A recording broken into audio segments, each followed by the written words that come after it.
Do something with your life. Do something with your life. Do something with your life.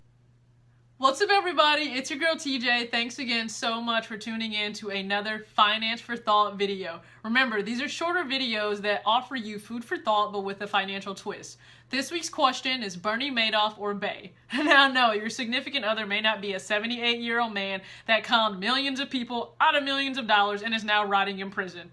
Doesn't have to be that drastic. But you need to make sure that you are aware of how your financial or your significant other handles financial matters.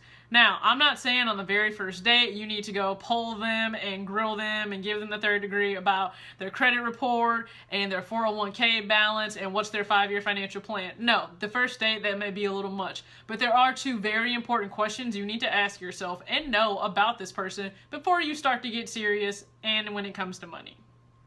Question number 1. Are they a spender or a saver? Now, the natural order is there will usually be one spender and one saver. You can probably guess what these titles mean. If you're a spender, you love to shop, like most women, like myself. If you're a saver, you're more prone to hold on to your money and be a little bit more frugal. Now, if you have two spenders together, they're going to have to proactively take some steps so their lifestyle doesn't land them in the poorhouse. If you have two savers together, they will probably be pretty financially secure, but they may not experience a lot of things in life because they're a little afraid to spend money.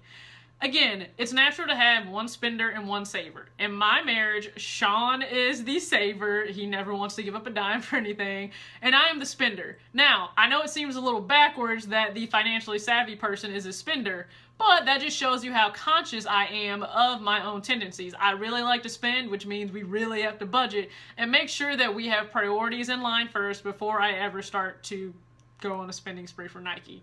So, you need to know, is this person a spender or a saver? If they're a spender, that's perfectly fine. We all simply need to operate with, some guidelines, some responsibility. It's called adulting.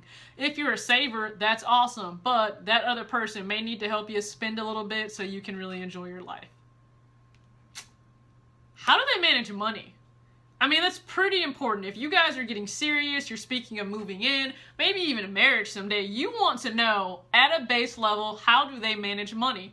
Now, there will be some things that are some red flags. For example, if they have $200,000 in debt, yet they're not a doctor or a lawyer, that should raise a red flag. If they filed bankruptcy, except they haven't changed any of their spending habits and they're constantly spending and splurging and never keeping track of anything, that's another red flag.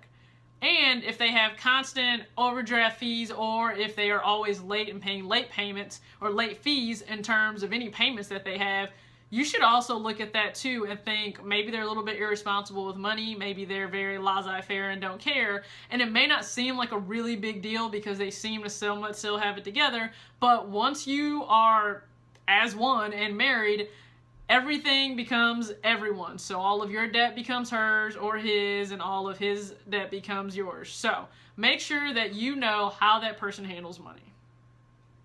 Now, I brought up debt, bankruptcy, and late payments or late fees because all of us have experienced them, possibly one or another, or people can get into situations where they have to file bankruptcy. Doesn't necessarily mean that it was always necessarily some terrible way that they chose to manage their money.